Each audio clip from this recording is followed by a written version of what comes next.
내년 6일 지방선거 남원시장 출마 예정자 시액정식 예비후보자님을 모시고 우리 남원 언론인협회 기자님들이 자리에서 남원 발전을 위해서 고민을 듣고자 해서 모셨습니다.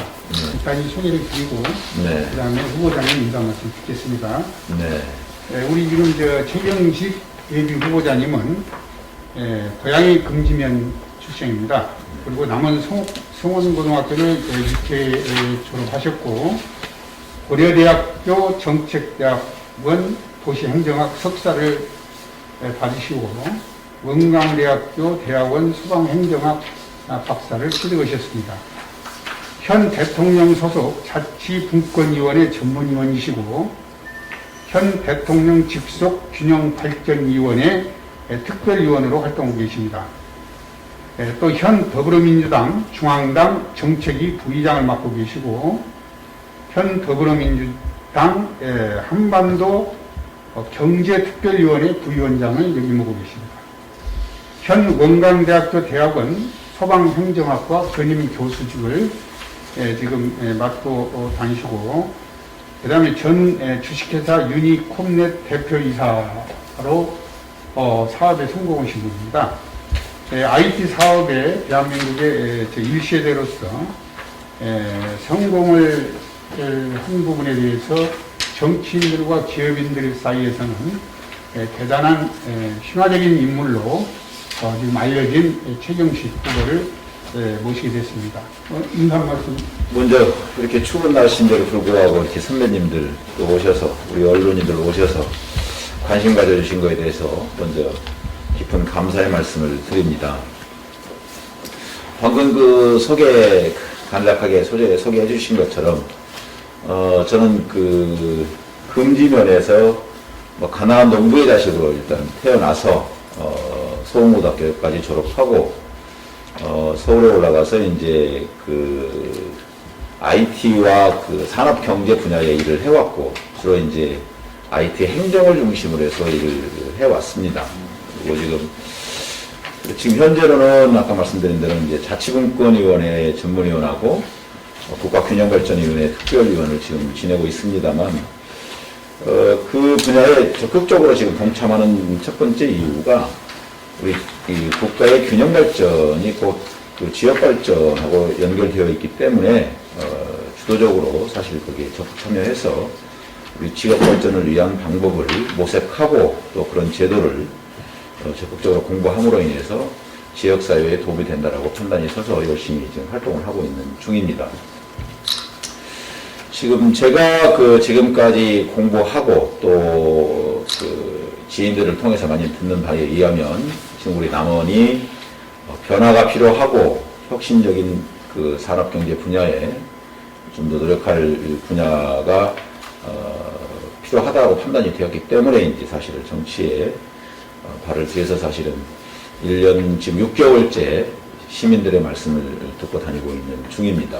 그래서 아무쪼록 오늘 좀 더 많은 말씀을 좀 주시고 또 많은 의견을 주셔서 제가 알고 있고 또 배운 것만큼 충분히 설명을 드릴 수 있도록 하겠습니다. 네. 정치에 입문하게 된 계기가 전에 말씀드린 내용에도 포함이 된 걸로 알고 있는데 후보님이 생각하셨을 때 출마 동기와 후보님의 장점 하시는 부분 말씀 좀 말씀해 주시죠. 출마의 계기는 사실은 정치 입문하게 된 계기는 한 5, 6년 전에 저희 아버님하고의 우연찮은 대화로 시작이 된 겁니다. 그때 이제 여름 휴가철로 기억이 되는데 제가 이제 시골에 내려와서 아버님한테 왜 이렇게 남원이 안 변한대요? 라고 이제 여쭤봤더니 글쎄라 말이다 하고 하셨고 또 지나가는 소리는 저도 사실은 아버님한테 아버지 제가 남원시장에서 한번 남원 좀 바꿔볼까요? 라고 했더니 이 자식아 되겠냐? 하시다가 뒤돌아서서 가시면서 하시는 말씀이 너라면 잘하겠다. 그 한 말씀으로 사실은 정치를 시작하게 되는 어떤 계기가 아닌가 싶습니다. 그리고 주변에서 이제 친구나 이제 우리 주변 후배들이 간혹 와서 이제 대화를 하다 보면 우리 남원이 뭔가 좀 경제적인 분야가 어렵고 하기 때문에 좀 변화가 필요하다. 너라면 잘할 수 있지 않겠냐라는 얘기를 지속적으로 해와서 그걸로 이제 어떤 그 중앙당 활동을 사실은 15년 전부터 해왔고 아까 말씀하셨던 것처럼 이제 중앙당에서 정책위 부의장도 사실 맡고 있습니다. 근데 그러니까 저희 이제 장단점에 대해서 그 질의를 하셨는데 제가 그동안에 이제 그 서울에 올라가서 했던 그 기업 경영의 첫 번째가 이제 혁신적인 사고와 이제 추진력이라고 말씀드릴 수 있겠습니다. 사실 제 장점 중에 뭐 많지는 않지만 그분이 이제 말씀하시라고 하네요. 근데 경영을 하면서도 끊임없이 그 행정에 필요한 것이 뭔지 그리고 과연 지금 현재 세대에서 어떤 분야가 더 그 행정에 또는 비용 절감에 필요한 건지를 판단을 하고 기술 개발을 지속적으로 일궈왔고 또 중요한 거는 그 기업이 일반적으로 보면 그 리더의 성향에 따라서 기업은 흥망성쇠가 상당히 좌지우지 됩니다. 그런데 끊임없이 노력하고 끊임없이 그 고객들하고 소통함으로 인해서 아마 어떤 한 방향으로 추진력 있게 일을 일궈왔기 때문에 그 기업들이 20년 동안 유지되지 않았나 싶습니다. 그리고 또 단점은 사실 제가 이제 저희 6남매인데 6남매 중에서 제가 막내입니다. 그 딸 5이 아들 하나인데 그 막내이다 보니까 참 잔정이 좀 많습니다. 그런데 아까 말씀드렸던 것처럼 이제 기업 경영이라는 부분이 끊고 매짐이 굉장히 중요하거든요. 그런데 이제 그 끊고 매짐을 제대로 못하다 보니 이제 손해볼 경우도 있었지만 어떻게 보면 지금으로서 생각을 해보면 그런 어떤 그 직원들하고나 고객하고의 부족함들도 그 끊지 않고 또 끊임없이 같이 발전을 해오는 것들을 놓고 보면 좀 뭐 단점이 그래도 사회의 어떤 그 역할을 해오는 데는 또 좀 더 긍정적으로 반응이 되지 않았나 싶습니다. 네. 그 후보님이 6남매 중에 막내로. 네, 네, 예, 예. 막내이면서도 장남 역할을 충실하게 하고 가장의 역할을 충실했다. 장남의 역할까지도 다, 응? 말하자면. 집안에서 장소는 맞습니다. 장소지다 보니까 또 문화를 예, 예. 예. 아무튼 간에 호평이 주변 사람들한테 호평을 많이 들었고. 아이고, 네, 고맙습니다. 또, 네, 효자이시고, 현장하는 위에도 또 네. 자기 일을 이렇게 잘 해주셔서 굉장히 좋다고. 네. 고향 사람들이 굉장히 칭찬이 자자하더라고요. 아이고, 열심히 해야 됩니다. 네. 예, 삶을 살아가면서 네. 본인이 이렇게 기업을 경영하면서 성공을 하고 네. 정치까지 뛰어들게 된 그 영향을 받는 혹시 인물이 아버님 외에 또 있으시면 말씀해 주시죠. 사실 저는 이제 그 아버님을 가장 먼저 이제 그 말씀을 드리고 싶었는데 저희 아버님께서는 뭐 그 무학이셨거든요. 그래서 이제 공부를 못 하시다 보니 이제 그 환경에는 사실 이제 9살 때 이제 친모를 여의셨고 또 17살에 이제 그 독립을 하시다 보니까 공부할 기회가 없으셨고 하다못해 제가 지금 그 금지에 있는 저희 집도 아버님이 독립하셔서 결혼하시고 1년 머슴살이 하시고 1년 집을 짓고 1년 머슴살이 하고 1년 집을 지어놓으실 정도로 어렵게 하셨습니다만 저한테 신념을 하나 심어주신 게 있습니다. 그게 그 어떤 일을 시작을 했거든. 손가락으로 바위를 뚫을 듯한 진념을 가지고 일을 해라.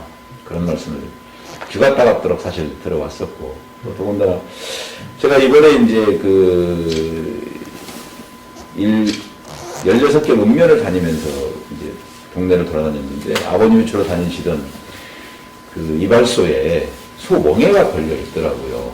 근데 그 멍에가 아버님이 이제 5년 전에 작고를 하셨는데 살아생전에 이제 그게 이제 멍에가 그 부와 그 행복을 가져다 준다고 하는 그 상징적인 부분인데 그 아버님이 보관하고 계시다가 이발소에 기증을 하셨더라고요. 그래서 이제 그 이발소 이제 사장님이 연락을 주셔서 이거 보라고 이거 아버님이 주시고 가신 거라고 하시면서 이제 기증을 하셨던 부분이 있는데 저도 새롭긴 했습니다만 이게 나눔의 정신이 또 저희 아버님이 가지고 계시는 인품의 일부분이 아닌가라는 생각이 듭니다. 그래서 가장 저에게 어떤 그 영향을 주신 분은 저희 아버님이시고, 두 번째로 이제 저는 고 노무현 대통령님을 그 말씀드리고 싶은데, 그분이 사실 그 고등학교 졸업이 최종 학력이시거든요. 그런데 끊임없이 공부를 하셔서 농협에 근무를 하시다가 34살 때 이제 사시에 합격하셔가지고 변호사를 개업을 하시다가 서민의 고충을, 아픔을 보고 정치인으로 이제 전환하신 분이거든요. 그래서 그분은 그 신념과 어떤 그 가치관에 서민과 함께하는 그 부분이 저로서는 가장 그 본보들어하는 점이었고, 또한 그분이 대통령이 되신 이후에도 서민만 보고 국민만 바라보시고 자치분권도 직접 시행하셨고, 또 균형 발전을 위해서 행정 수도를 그 세종으로 옮길 정도로 그분이 정말 열렬히 국민을 향하는 마음이, 애정이 깊으셨던 부분이 제가 존경하는 부분이 아닌가 싶습니다. 그래서 사실 두 분을 저는 말씀드리고 싶습니다. 지금 남원이 지방자치제 실시 이후로 네. 인구가 급격하게 줄어들었거든요. 예, 맞습니다. 한때는 인구가 18만 7,965명이었어요. 남원이. 맞습니다. 19만 명이 거의 다 됐는데, 네. 그때도 공무원 약 300여 명이 모든 업무를 다 관장했어요. 네. 그럼에도 불구하고 전국에서 가장 살기 좋은 도시로서 남원은 충, 효, 열, 애, 문 아주 다방면으로 전국의 제일의 도시로 알려져 있었습니다. 예. 그런데 지방자치제 실시 이후로 예. 지금 243개 지자체 중에서 최하위권을 지금 달리고 있어요. 남원이. 네. 그 인구는 한 11만 명이 빠져나가고 7만 명의 선에서 지금 왔다 갔다 하고 있는데, 네. 그나마 지금 객지에서 다 출퇴근을 해버리고 있어요. 예. 그래서 실제로 남원에서 경제적으로 도움이 될 수 있는 공무원은 몇이 안 되는 이런 실정이 있는데, 네. 공무원들은 1,600명입니다. 그러니까 인구가 18만 7,965명이 있을 때는 300명이 관장을 거의 다 했는데, 네. 5배, 6배가 늘어난 공무원은 늘어났는데 인구는 11만 명이 줄어들었어요. 예. 그리고 예산도 1년에 1조에 가까운 예산을 쓰고 있습니다. 예. 그런데다 남원이 전국에서 지자체에서 최하위를 다루고 있다는 건 아주 심각합니다. 네. 그래서 지금 시민들이 이런 내용을 자세히 지금 모르고 있는데, 우리 후보님은 네. 그런 내용에 대해서 잘 파악을 하셨을 거라고 믿고, 네. 또 2년 전부터 내려와서 기초에서부터 1년 6개월을 이렇게 인사를 다니신 걸로 제가 알고 있어요. 네. 네. 이 시민들한테 많은 말씀을 들었을 텐데, 예. 남원이 1차 산업에만 의존하다 살아왔지만 앞으로 네. IT 사업의 성공자로서 남원은 어떤 사업을 해야만이 지역 경제도 살리고 인구도 늘릴 수 있는 네. 그런 대안이 있는지 말씀 좀 해주십시오. 네. 아유, 우리 기자님께서 너무나 전곡을 찌르시는 말씀도 주셨지만, 일단은 그 시대적 환경이 아마 지금 말씀하시는 그 14만, 16만 정도의 수준은 그때보다 그 행정에 감당해야 될 일이 많아졌지 않았느냐라는 말씀을 첫 번째로 드리고 싶고요. 그 다음에 이제 지역 경제에 관련되어 있는 부분들은 뭐냐면, 저도 이제 그 본격적으로 우리 남원 지역 경제의 현황을 보면서 그 GRDP, 즉 1인당 평균 생산 그액을 말씀드릴 수 있는데, 그게 이제 우리 전라북도 14개 시군청에서 완주의 경우에는 5천만 원, 그리고 그 전국 그 평균이 약 2,800만 원 정도, 우리 이제 남원이 한 2천만 원 약간 밑도는 형태의 경제 지표가 나와 있는데 매우 안타까운 자리이죠. 아까 지적하셨던 것처럼 1차 산업에 이제 주로 이르다 보니까 농업의 생산성을 중심으로 해서, 근데 제가 이제 그 농촌 지역과 우리 그 도심에 있는 그 3,400곳이 있는 자영업자 소상공인들하고 지금 현재 말씀을 나누고 있는 중입니다.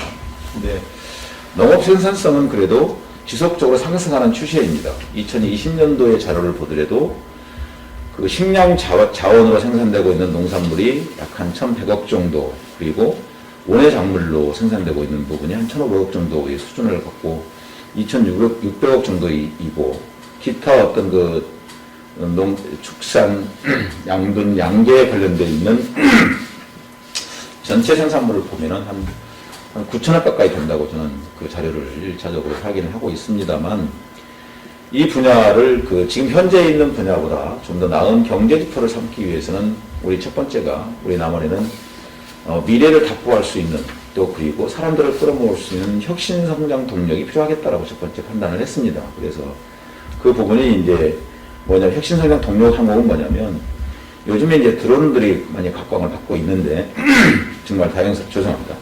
정말 다행스럽게도 우리 한국국토정보공사에서 LX 드론 활용 센터를 주생 지역에다가 한 120억 정도를 들여서 지금 현재 센터를 구축하고 있는 중입니다. 그런데 그 센터를 구축을 하게 되면 교육도 하게 되겠고, 드론에 대한 활용할 수 있는 데이터 센터를 또 만들 수도 있는 가능성이 있거든요.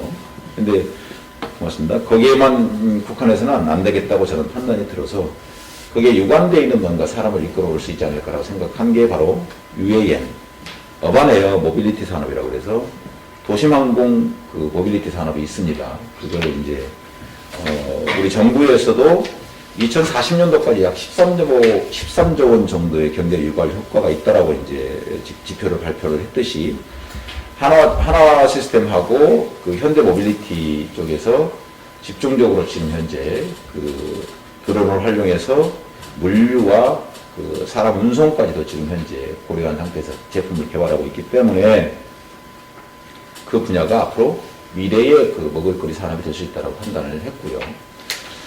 그 사람만 가지고 기다리기에는 너무나 부족해서 유관되어 있는 사람이 없을까라고 이제 저도 이제 지속적으로 중앙부처에 있는 사람들하고, 특히 국토교통부나 사람들하고 직영부나 이쪽하고 이제 질의를 해왔는데, 드론이 2022년도부터는 25kg 이상 되는 드론에 대해서는 안정성 인증제도를 시행하게 돼 있어요. 법적으로. 네, 그래서 안정성 인증제도를 어디서 하나 봤더니 지금 인천공항에서 하더라고요. 근데 항공안전 기술을 해서 인천공항에서 하게 되다 보니까 각 지역에 있는 드론들을 다 싣고 가야 되는 거예요. 이래서는 안 되겠다 싶어서 그쪽에서는 분원을 만들었어요. 4개 지자체에다가. 근데 우리 영남지방, 호남지방에는 그 분원이 없더라고요. 제가 4개 지역을 확인을 해보니까 인천광역시를 포함을 해서, 이거다 싶어가지고 제가 이제 분원을 유치하자. 이게 바로 이제 국가가 기본적으로 이제 균형 발전을 시도하기 위해서는 공공기관 이전이거든요. 세종시에다가 행정수도를 이전을 했듯이, 그리고 나주에다가 한전을 이전을 했듯이, 그럼 우리는 뭔가를 좀 껴야 되겠더라고요. 그래서 이제 거기에 핵심 관계자하고 제가 질의를 했더니 정책적이고 정무적 판단이 필요하다는 얘기를 하더라고요. 그렇다는 얘기는 누군가가 적극적으로 추진하게 되면 이건 된다라고 저는 판단을 했고, 그렇게 함으로 인해서 LX 드론 활용센터하고 안정성 인증제도를 하고 있는 분원을 설치를 하게 되면, 분원을 유치를 하게 되면, 그거를 안정성 인증을 받으려고 오는 기업체들, 뭔가 수리를 해야 될 상황이 발생하면 또 다시 가져가야 되잖아요. 그러지 말고 분원 옆에다가 그런 기업들이 유치하게 되면 그 기업들을 통해서 수리하고 또 검사받고 하는 그런 산업들이 발생할 가능성이 크겠더라 이거죠. 아울러서 단순히 드론과 UAM뿐만이 아니고 항공 쪽에도 뭔가 지속적인 발전할 수 있는 인재 양성도 될 수 있을 것 같고, 훈련기관, 교육기관들도 유치할 가능성이 있겠더라고요. 그래서 이제 저는 그 산업을 우리 이제 젊은 사람들이, 미래의 젊은 사람들이 일할 수 있는 뭔가의 새로운 산업 아이템이라고 판단이 돼서 신성장 동력 산업으로 이제 그거를 끌고 가는 게 우리 지역사회에서 뭔가 산업적 기반, 그리고 교육적 기반, 그리고 또는 연구기관들도 같이 아우를 수 있겠다고 판단이 됐고요. 두 번째로 생각했던 부분이 사실은 우리 남원이 가지고 있는 자산이 굉장히 많습니다. 역사를 근간으로 해서 문화적인 소재와 예술적인, 다양한 예술적인 부분들이 많이 있는데, 그게 지금 경주만큼 가는 역사 문화 소재가 있어요. 예술만큼은 어디다 내놔도 남부끄럽지 않는 대한민국의 1등에다가 정말 세계적으로 나갈 수 있는, 우리 K-POP이 시작된 것도 저도 이제 근원을 찾아봤는데 방시혁 씨가 우리 저기잖아요. 우리 BTS를 창시한 방시혁 씨가 방시 일가의 시조가 주생에 있어요.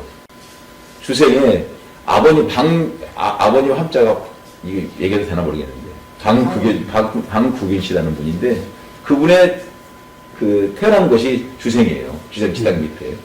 근데 그분도 제가 만나 뵀지만 그런 것처럼 우리 남원이 가지고 있는 예술적인 감각과 그 인재들은 어마어마하다고 생각을 하거든요. 근데 우리 관광 자원이 그냥 단순히 스쳐 지나가는 형태로만 돼 있어요. 과거를 중심으로 해가지고. 뭔가 이거를 스토리텔링하고 테마를 만들어서 새로운 남원의 컨텐츠를 묶는다고 하면 그야말로 벨트 조성이 되면 2박 3일 정도는 우리 남원에서 머물고 갈 수 있지 않을까. 이 시민들께서 말씀하시는 부분이 그냥 스쳐 지나가는, 죄송한 얘기입니다만, 쓰레기를 버리고 가는, 밥만 먹고 가는, 이런 말씀들을 많이 해주셔서, 그걸 어떻게 하면 이분들을 이 안에서 2박 3일 동안 머물게 할 수 있는 게 없을까. 어떻게 하는 방법이 없을까라고 고민했는데, 그걸 제대로 이제 스토리텔링을 통해서 컨텐츠를 만들고, 더군다나 사실은 제가 매일 아침에 요천을 제가 산책을 하는데, 요천을 제대로만 마케팅하면, 정말 이게 시내 중심권에 있기 때문에, 이거 또 다른 어떤 시민들도 같이 공유할 수 있고, 관광객들도 공유할 수 있고, 또 지리산과 연계할 수 있는 뭔가의 새로운 콘텐츠를 묻게 되면, 남원만의 어떤 독창적인 우리 지역 특색에 맞는 관광 벨트가 형성이 되겠다라고 좀 판단을 했습니다. 그래서 거기를 집중적으로 뭔가 그 소재들을 발굴해내는 것들을 묻고 엮어서, 그리고 이제 볼거리, 그리고 또 거기다가 배울거리, 또 우리 남원에는 진짜 먹을거리가 많습니다. 근데 먹을거리 다 산재돼, 다 꼴꼴 흩어져 있는데, 그렇게 묶어서 뭔가 이 관광 자원화를 시키게 되면 2박 3일 정도, 그리고 더군다나 이제 또 지금 절대적으로 또 필요한 것들이 숙박업소가 이제 사실 부족한 부분도 있는데 그런 부분들을 좀 보완을 하게 되면 우리 관광 자원으로서 충분히 남원의 관광으로서의 어떤 역할을 할 수 있겠다고 봤고요. 그게 이제 집중적으로 본 게 이제 두 번째가 그거고. 근데 세 번째로는 우리 남원은 지금 현재 8만이라고 이제 8만 무너졌습니다만 공교롭게 남원시 7개 동사무소에 4만이고 16개 읍면에 4만이거든요.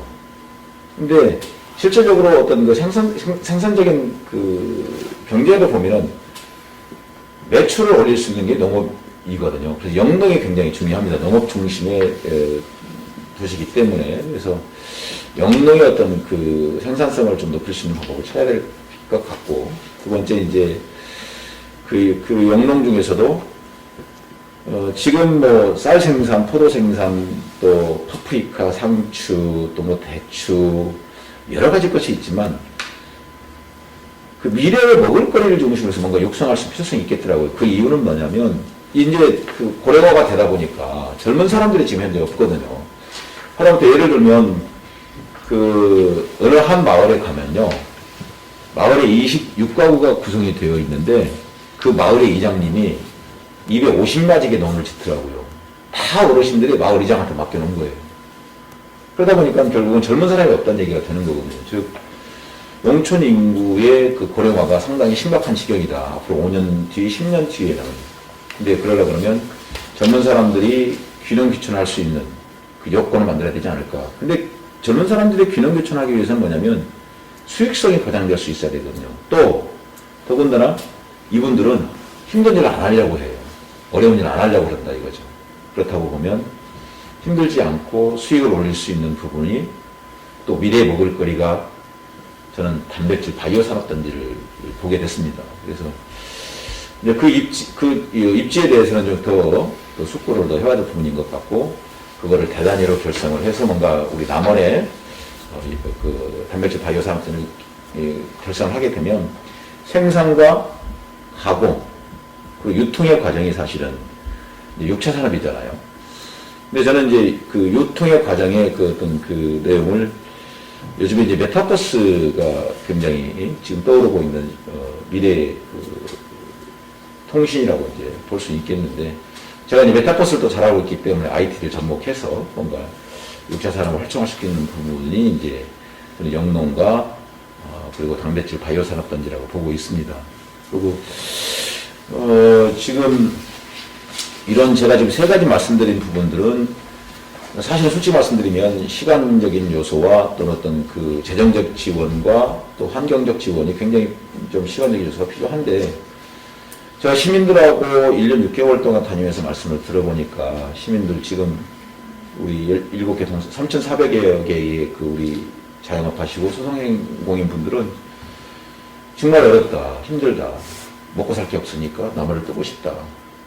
근데 그분들을 위한 뭔가 이 긴급 처방이 필요하다고 좀 판단이 됐고, 그래서 오랜 고민 끝에 지금 당장에 남원이 가지고 있는 시설을 중심으로 해서 그리고 비용을 최소화시킨 상태에서 뭔가 이게 시민들이 남원이 이제 사람들이 좀 많이 북적북적되네. 그분들 오셔서 뭔가 좀 돈을 쓸 수 있는 환경은 뭔가라고 고민을 해봤는데 그게 저는 이제 생활 스포츠를 활성화시켜야 되겠다. 예를 들면 우리 남원의 정말 우리 시민들은 건강이 굉장히 중요시하고 또 생활 스포츠에 많이 매료가 돼 있으시더라고요. 뭐 축구나 배드민턴이나 탁구나 또는 뭐 그 게이트볼이나. 축구를 전국대회를 개최하게 되면 150팀이 참석을 한대요. 그러면 한 팀당 최소한 메인 11명에다가 뭐 보조인을 합치면 한 20명은 되잖아요. 그러면 150팀이면 20명 잡으면 3,000명이에요. 그럼 부대인을 포함하면 4,000명, 5,000명이 내 아이를 데리고 오고 내 아내도 데리고 올 텐데 그분들이 일단 남원에서 일단 일주일 동안, 열흘 동안 그 먹고 지낼 수 있으니까 일단 그것부터 해서 매번 그런 전국대회를 개최하게 되면 특히 우리 스포츠들이 굉장히 잘 되어 있습니다. 타 지역에 비해서. 제가 현황은 다 파악을 했지만 그걸 중심으로 해서 뭔가 일단 긴급적으로 그런 분위기를 만들어 감으로 인해서 점진적으로 아까 말씀드렸던 요 세 단계를 추진을 하게 되면 좀 뭔가 좀 붕업이 되지 않을까. 지역 경제가 조금은 살아나지 않을까 그렇게 일단 판단을 하고 있습니다. 지금 코로나로 네. 모임이나 이런 것들이 다 제재를 받고 있잖아요. 네. 근데 방금 말씀하신 그 수천 명이 와서 네. 체류하고 간다 일주일 정도. 네. 그게 좀 안 맞는 것 같아서. 저는 이제 사실 제가 이제 매년 6월 달에 지방자치단체 선거잖아요. 네. 선거 이후에 이제 생각을 하고 있어서 네.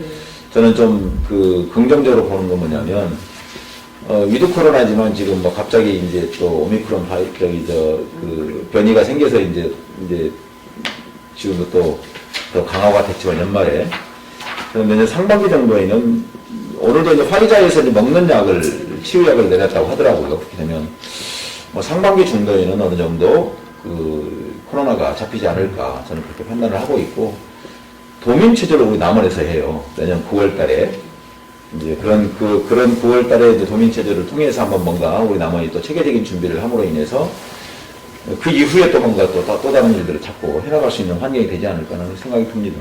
예. 방역 수칙은 철저히 지켜야죠. 예. 한 가지 아까 1차 산업으로는 어려우니까 네. 3차, 4차 산업에 대한 대단한 노력과 연구를 해서 예. 남원을 발전시키는 데 기여하겠다는 말씀 깊이 들었어요. 예. 거기에 이제 부연하고 싶은 게 뭐냐면 예. 3차 산업, 4차 산업을 끌어들여야 되는데 네. 남원은 그동안에 1차 산업에 의존해서 지내왔습니다. 네. 그런데 1차 산업에만 의존을 하다 보니까 상주 인구에 대해서 거기에 충족되거나 거기에 맞춰서 모든 행정과 정치를 해왔어요. 네. 그 주민들의 만족을 위하고 지역경제를 활성화시키겠다라는 그런 사업계획과 정책적인 계획만 가지고 추진했는데 네. 지금 저희가 가만히 판단해 봤을 때는 상주 인구를 유지로 하지 말고 네. 1차 산업에만 의존해서는 남원은 살아갈 길이 없어요. 네. 그렇다면 우리 후보자님 말씀대로 3차 산업, 4차 산업을 활성화를 시켜서 아까 드론 사업이라든지 네. 관광 사업이라든지 이런 걸 활성화를 시키는 게 대단히 좋은 사업 계획을 갖고 계신다 이런 생각이 듭니다. 네. 그리고 지금 요천수는요, 조선시대 때에도 이 거대한 저수지 하나 만드는데 우리나라 지금의 환율로 보면 1,000억 이상씩을 들여서 만드는데 네. 우리는 이 지리산 최1급수 네. 이 흐르는 물이 약 20km를 거쳐서 남해 바다로 들어가죠. 네. 그런데 이 섬진강 줄기를 가는 이 1급수, 천연 1급수를 네. 매년 360일 계속 흘려보내고 있어요. 예. 이것을 잘 중간중간에 가져가지고 이걸 자원화하는 방법하고, 좋은 말씀입니다. 예. 그것을 왜 떠나보내서 그렇게 낭비를 하는지, 예. 이 요천수가 우리는 옛날 돈으로 계산하고 지금으로 계산해서도 수조, 수십조를 들여도 이 좋은 천연 자원의 강을 만들 수가 없어요. 예. 그러면 이제 앞으로는 이 금암봉에서부터 그 다음에 여기 지금 요천수 유자광이의 전설이 있는 그 구간을 잘 개발을 해서 스토리텔링을 만들면 네. 금암봉하고 네. 그 다음에 광활루 황희정승이 축조 있죠. 거기하고 유자광의 공원을 만들어서 남이섬에서 1년이면은 300만에서 500만의 외국인과 예. 관광객들이 방문을 하는데 그 수입이 수천억에 이른답니다. 네. 그런데 우리 남원이 이 엄청난 자원을 가지고 유자광이는 남이보다 더 큰 그 역사적인 인물임에도 불구하고 그 공원 하나를 살리지 못하고 있어요. 그래서 아까 말씀하신 3차, 4차 산업의 하나의 일원으로 포함을 해서 네. 스토리텔링을 만들어서 광활루하고 금암봉하고, 금암봉은 일제시대 때 우리 남한 사람들 무수하게 잡아다가 고문시키고 죽이고 했던 아주 역사의 상처가 깊은 곳입니다. 예. 지금 거기를 남원시에서 한 100억을 들여서 지금 공원을 조성을 하고 있는데 그 100억 들일 것을 차라리 요천에서 아까 그 스토리텔링을 만들고 그런 로선을 만들어서 개발을 시키면 엄청난 그 유동인구가 발생이 됩니다. 맞습니다. 관광객을 비롯해서. 그러면 관광객이 많이 오고 유동인구가 많게 되면 자동으로 그 포커스에 맞춰서 장사꾼들이 모여들게 되어 있고 상주 인구는 자동으로 늘어납니다. 많은 사람이 오니까 벌어먹고 살 것이 생기기 때문에 맞습니다. 떠나라고 해도 떠나지 않고 객지 나갔던 고향 사람들이 다시 들어올 거다 이 말입니다. 옳은 말씀입니다. 예, 그러면 후보님 말씀대로 3차 산업과 4차 산업을 집중적으로 개발시키는데 중점을 두고 연구를 좀 해주시기를 부탁을 드리고 네. 또 이건 시민들의 바람입니다. 저의 생각이기도 하고요. 네. 또 하나는 일단 선거가 끝나서 시장이 되거나 국회의원이 되면 그 문턱이 너무 높아요. 그래서 나무 한 그루 가로등 하나를 세워달라고 하는데도 수없이 민원을 넣고 사정을 해도 예산이 없다고 안 해주면서 수백억씩 쓰는 예산은 시민들의 의견이나 동의를 받지도 않고 일방적으로 추진하는 사업이 수백 가지예요, 수백 가지. 이 1조라는 예산을 그런 데다가 다 쓰고 길도 파고 또 파고 이런 데 다 쓰고 있어요. 그런데 앞으로는 시민들 의견을 충분히 들을 수 있는 그런 그 토론의 광장을 관광단지 잘 만들어놓은 분수대나 이런 데서 토론회를 자주 가져서 시민들의 목소리를 직접 들을 수 있는 그런 시장님이 만약에 된다면 그럴 마음이 있는지 그거에 대해 좀 답변해 주시면 고맙겠습니다. 네. 아니, 저는 당연히 그 시민과 함께 하고 시민으로부터 시작을 하고 시민이 있기 때문에 행정이 존재한다고 판단을 하고 있습니다. 그래서 항상 그 서로 간에 다른 점은 있지만 그 다른 점 또한 존중해야 된다고 저는 생각이 들고 또 그 다름을 인정하고 다름에 대한 어떤 그 서로 간에 그 토론을 통해서 충분히 그런 이격거리를 좁혀갈 수 있다고 저는 보거든요. 그래서 아까 잠깐 말씀드렸던 그 내용 중에서 그 역사 문화 같은 경우에도 이제 문화재단을 이제 만들겠다라고 저도 이제 생각을 갖고 있습니다만 결국은 이제 그 지방자치단체 제도를 넣는 건 뭐냐면 그 지역의 특색에 맞게 자치를 하라는 얘기거든요. 그 지역 특색에 맞게. 무슨 얘기냐면 지역 주민들하고 행정하고 같이 한 몸이 되어야만이 그게 이제 바로 이제 거버넌스입니다. 요즘 얘기하는. 근데 그랬을 때 이제 그 지역 특색에 맞는 형태가 나오는 거고 또 그렇게 함으로 인해서 뭔가 그 시민들이 참여하고 시가 뒷받침이 될 수 있는 그런 여건이 토대가 되기 때문에 저는 좀 더 적극적으로 그런 말씀에 귀를 기울여야 된다고 생각을 합니다. 이 남한 분들이 남한을 많이 떠나시는데 남한 분들이 떠나지 않고 돌아올 수 있는 남한을 만들기 위해서는 대기업의 생산을 할 수 있는 대기업의 공장, 그 공장이 들어야만이 인구수도 증가할 수 있고 일단 수입이 되어야만이 남원을 지키고 살잖아요. 네. 그래서 대기업 유치 또한 필요하다고 느낍니다. 네.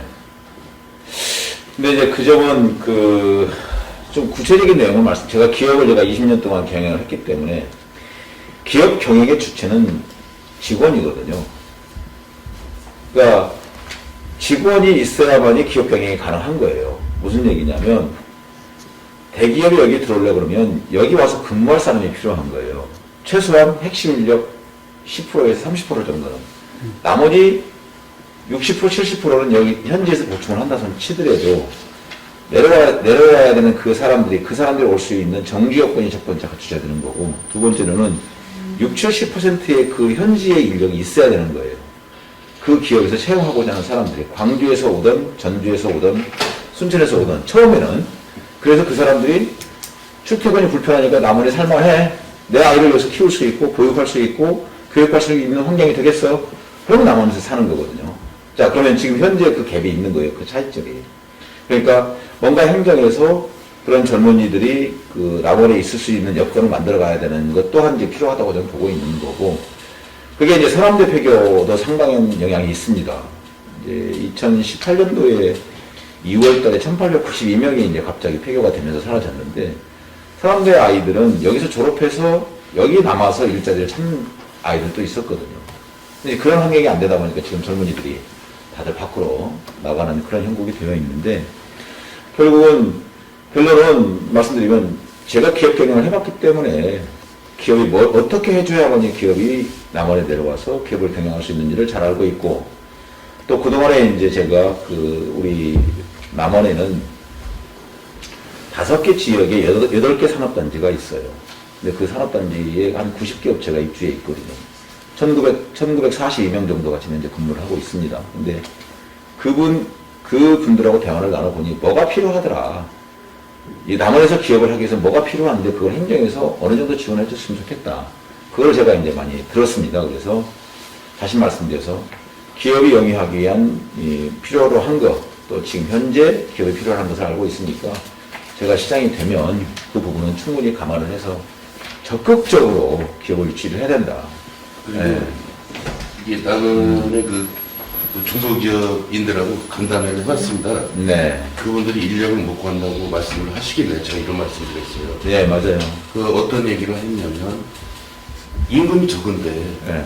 누가 남원 출신이 남원에서 일을 하려고 하겠습니까? 네. 대부분이 외국 근로자라. 네. 그 버티고자들이 일을 하고 있어요. 남원 네. 관내 예. 농공단지예요. 예. 그러다 보니까 임금이 많은 곳, 네. 도시로 떠날 수밖에 없는 현실입니다. 네. 대기업의 생산직에서 일을 할 수 있다면 또 남원으로 모여들죠. 대기업에서는 이 중소기업보다 월급을 많이 주기 때문에 사람들이 모일 수 있는 하나의 역할이 되는 거고, 남원 또 늘어난다고 보거든요. 좀 시간적인 여유가 있으니까. 기업은요, 이윤이거든요. 고부가 가치 사업을 하는 기업은 급여를 많이 줄 수가 있어요. 근데 아까 말씀하셨던 것처럼 1차 산업, 2차 산업 가지고서는 쉽지가 않거든요. 그래서 3차 산업, 4차 산업을 리드했는 게 바로 그 부분입니다. 즉, 부가가치가 있는 것만큼 직원한테 주게 되어 있거든요. 그래서 저는 그 기업이 살 수 있는 그 여건이라는 게, 급여를 조금 줄 수밖에 없는 그 환경을 가지고 있는 기업이에요.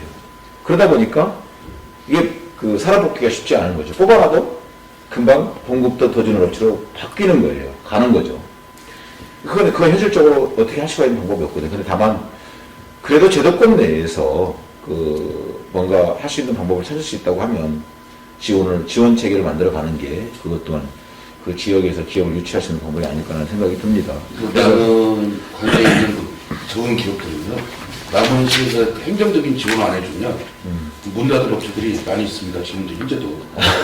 그래요. 그래서 그런 네. 부분에 대해서 내가 아까 말씀드린 게, 남원은 지금 1차 산업과 2차 산업 외에는 생각을 안 하고 있거든요.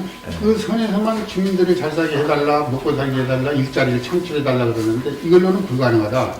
그래서 3차 산업, 4차 산업을 우리 후보자님은 미리 생각하고 계셨던 거고, 거기에 부여하고자 하는 것은 뭐냐면, 이 상주 인구를 가지고는 아까 얘기한 대로 공장을 100개를 들어와도 거기를 일을 할 수 있는 능력이 없죠. 인원이 없다는 얘기예요. 그래서 유동인구가 많이 늘어나고 관광객이 늘어나면 자동으로 먹고 살 길이 생기기 때문에 사람이 들어올 수밖에 없고, 인구가 많이 늘어나면, 그러니까 과거 정책과 반대되는 거꾸로 되는 정책을 써야 된다 이 말이에요. 그래서 그 인구는 앞으로 2차 산업, 1차 산업을 더 큰 사업을 할 수 있도록, 과거의 사업을 다시 살릴 수 있도록 공장이 많이 들어와도 인력이 얼마든지 보강이 되기 때문에 그때 가서는 성공할 수가 있지만, 지금 상황에서는 자, 물류수송비리 뭔지 해서 계산하면 공장에 와서 있어봐야 적자 임금 뻔하고 사람도 구하지 못하는데 문 닫을 수밖에 없습니다.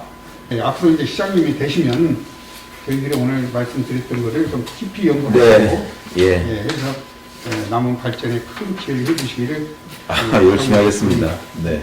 또 다른 기자님들 질문을 쉽게 좀 하시죠.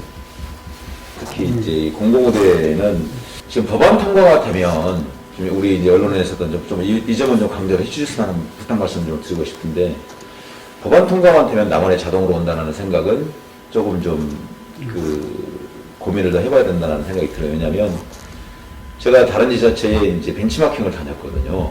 유사한 형태의 그 지자체들을 다녔는데 공공의대를 유치를 준비하고 있더라고. 전담팀을 꾸려서 생각보다 깊숙하게, 생각보다 체계적으로. 그리고 지금 이미 국회의원들까지도 다 리스트업을 해가지고 그 사람들을 공략을 하고 있더라고요. 근데 정말 우리 남원시 또한 체계적인 준비를 해서 뭔가 전담팀을 꾸려서 지금 제가 알기로는 한 분인가 두 분인가로 알고 있는데, 그 정말로 체계적으로 준비를 하지 않으면, 우리가 지난번에 이재명 후보께서 오셔가지고 공공의대의 현황을 들으셨기는 했지만, 부지도 우리는 이미 선정을 해서 지금 준비를 하고 있지만, 법안 통과가 되면 생각보다 다른 지자체들이 경쟁적으로 뛰어들 것 같다, 유치를 하기 위해서. 그게 이제 첫 번째 말씀을 드리고 싶고, 두 번째로는 지금 의학전문대학원이 됐던 의학대학이 됐든지 간에 한 200명 정도의 학생 수인데, 그 학생만 바라보고 그런 큰 부지를, 큰 대지를 하려고 하는 것은 좀 저는 부족하니, 그리고 더군다나 요즘 지역사회일수록 지금 특히 간호 인력들이 많이 부족하거든요. 그 대학들은 무조건 삽니다. 지금 평균 경쟁력이 간호대학 같은 경우에도 뭐 30대, 40대, 50대 1 정도가 될 정도로. 그래서 그런 간호학과 또는 재활의학과 또 뭐 치유학과 이런 과들을 유치를 해서 그 학생 수를 늘릴 수 있는 그 방법들을 지금부터 준비를 했으면 좋겠다. 그래서 전체 학생 수를 한 400명까지는 늘려서 우리 남원에 그야말로 공공에 관련되어 있는 의사, 간호사 분들을 한 연간 500명, 400명, 500명씩 배출할 수 있는 그런 여건들을 만들어 가는 게 공공의대의 어떤 준비가 아닌 생각이 들고요. 그 다음에 우리 선험대 쪽은 사실 우리 남원 시민 모두가 다 아마 한 마음일 거라고 생각이 듭니다. 아까 말씀드렸던 것처럼 젊은 학생들이 없어짐으로 인해서 그 학생들의 어떤 경제적인 효과는 연간 100억에서 150억 정도를 잡히더라고요. 소비하는 소비층들을 놓고 보면. 근데 그게 문제가 아니고 아까 말씀드렸던 것처럼 그 경제적인 소비층도 있지만 그 아이들이 여기서 기업을 찾을 수 있는 그 여건들이 됐었기 때문에 기업 유치에 굉장히 용이했었는데, 그런 여건이 안 되다 보니까 이제 결국은 기업들도 또 지금 현재 힘들어진 상태이고, 그래서 저는 이제 사람들을 어떻게 대체할 수 있는 방법을 찾다가 제가 이제 모 대학 총장님을 뵙게 됐는데, 캠퍼스 유치를 제가 요청을 드렸어요. 국립대 캠퍼스. 근데 어렵다, 불가능하다. 그 이유가 학생들한테 너 남원 가서 교육받을래? 교수님들한테 당신 남원 가서 교육할래요? 물어야 된다는 거예요. 근데 그건 불가능하다는 말씀 주시면서 팁을 하나 주신 게 이제 OECD 공적 자금으로 활용하면 글로벌 농업대학 설립이 가능하다는 팁을 주시더라고요. 그래서 이제 해당 청하고 이제 상의를 해봤는데, 가능성은 있다. 저는 단 1%만 있어도 그 가능성을 보고 뭔가 추진할 필요성이 있겠다. 정말 사활을 걸고 목숨을 걸고 그래서 그걸 반드시 유치해야 할 생각을 갖고 있고, 그다음에 이제 전라북도에는 한 3,000명 정도의 외국 유학생들이 있거든요. 동남아를 다 포함해서. 근데 그 학생들이 기본적으로 거쳐야 될 게 뭐냐면 어학당이에요. 1년 동안. 그러면 저는 이제 그 어학당을 우리 서남대에 뭔가 좀 한 1000명 정도를 끌어올 수 있는 방법이 있지 않을까라고 저는 판단을 하고 있고, 어떤 대우를 해주든지 간에 해서 그 사람들을 여기서 머물게 해야 되겠다.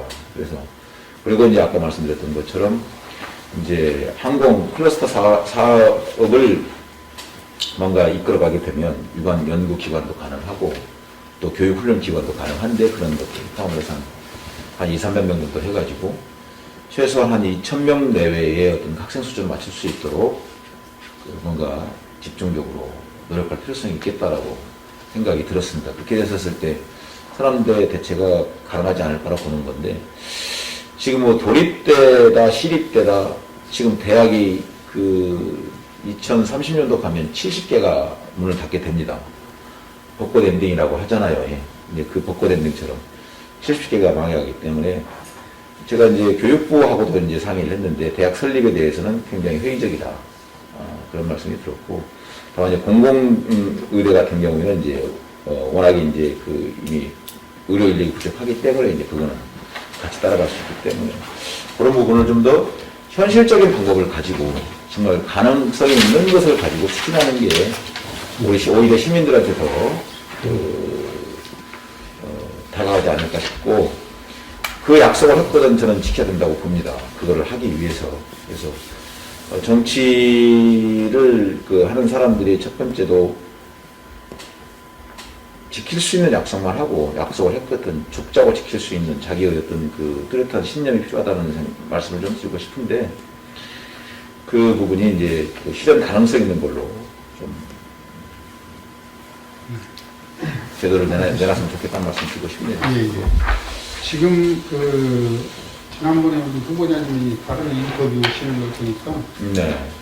서울과 우리 남해를 비교해서 말씀하신 부분이 있더라고요. 네. 상당히 분석을 잘 하셨고, 서울이 지금 602km평방미터죠. 네. 남원이 서울보다 150km평방미터가 더 큰 752km평방미터입니다. 네, 맞습니다. 그런데 인구는 150대 1이에요. 맞습니다. 그러면 거꾸로 됐어도 크게 잘못됐거든요. 그것이 아까 우리 이 기자님이 말씀드린 그런 문제점이 네. 발생이 되기 때문에 먹고 살 게 없어서 떠날 수밖에 없었다는 얘기예요. 그렇다면 네. 지금 그 비율로 본다면 우리 남한이 인구가 1,500만 명이 넘어야 맞아요. 그 인구 비율로 본다면. 네. 그런데 모든 자연 환경이나 모든 걸로 봐서 그것은 불가능한 일이고, 네. 우선 천연 자원을 그대로 두고, 지리산 국립공원 1호인 지리산이 여기서 5분 거리고, 또 이 광활로 있고, 남한이 말씀하신 대로 그 수많은 문화재가, 국보급 문화재가 산재되어 있는 데가 남원입니다. 이 문화재를 살리고 69%나 되는 임야 자체를 환경을 그대로 두고도 얼마든지 관광객이 밀려서 예약을 해야만이 올 수 있을 정도 환경을 만들 수가 있음에도 불구하고 1차와 2차 산업에만 의존하다 보니까 그게 깨어지질 못한 거예요. 그런데 우리 후보님 말씀을 들어보면 상당히 가능성이 있고 믿음이 가고 실천 가능한 지금 말씀을 해주셔서 네. 거기에 덧붙여서 제가 꼭 1, 2차 산업의 상주 인구만을 포커스로 하지 말고 네. 그 사람들이 여기서 인구가 늘어날 수밖에 없는 환경 조성으로 가자. 네. 그리고 그 사업은 3차 산업, 4차 산업이 네. 활성화가 돼야 된다. 그래야 상주 인구가 늘어나고 아까 공장이 들어와도 일할 수 있는 인력이 인구가 많으니까 생길 수밖에 없습니다. 그래서 그쪽 방향으로도 연구를 좀 깊이 해주십시오. 좋은 말씀입니다. 네. 네. 네. 앞으로도 열심히 듣겠다는 말씀을 약속을 드리겠습니다. 제 끝까지 초심을 잃지 않고. 저는 우리 정치인들한테 좀 말씀을 드리고 싶어요. 근데 정말로, 제가 1년 6개월 동안 배운 게 있는데, 정치란 무엇인가라는 를 제가 배우게 됐습니다. 평생 공부한다고 하더라고요. 근데 정치는 올바른 마음으로, 사심 없이, 공심으로 우리 지역 발전을 위하고 시민을 위해서 올바른 정책을 판단하고 결정하는 것이라고 제가 배우게 됐습니다. 그래서 사심이 있게 되면 정치는 다시 생각해봐야 된다고 생각을 합니다. 그리고 좀 더 아쉬운 점은 다시 말씀드리면 우리 정치인들이 좀 더 우리 시민들께 좀 더 많은 말씀을 들었으면 좋겠다. 정말 그 다양한 분야에서 다양한 직종들을 가지고 다양한 연령들이 계시는데 모든 분들이 다 깊습니다. 생각도 넓고 깊고 지혜로운 말씀들이 참 많습니다. 근데 정치인들이 한껏 잘못 생각하는 부분들이 내가 다 옳다라는 생각들을 갖고 있는 듯한 느낌을 많이 받았거든요, 제가. 그래서 좀 더 우리 시민들의 말씀에 귀를 기울였으면 좋겠습니다라는 말씀을 마지막으로 드리고 싶네요. 시민들하고 대토론장은 네. 문턱을 낮춰서 네. 그래서 주민들 의견도 충분히 수렴을 해서 개발하고 하는데 했으면 좀 좋겠다. 네, 좋은 말씀입니다. 네. 알겠습니다. 수고하셨습니다. 아유, 고맙습니다.